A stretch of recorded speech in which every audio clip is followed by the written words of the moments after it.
злото.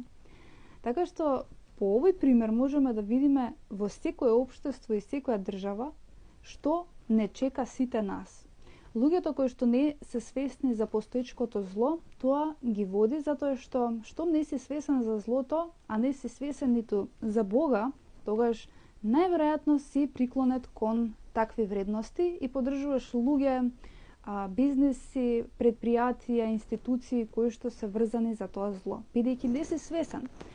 На тој начин и нашата власт, која што моментално се задолжува во унгарската влада со 500 милиони евра, тоа исто како да сега земеме ние пари од некој лихвар и утре да треба тие пари да ги враќаме со камата.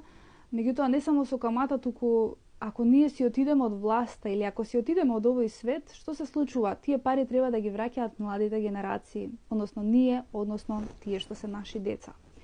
Тоа значи дека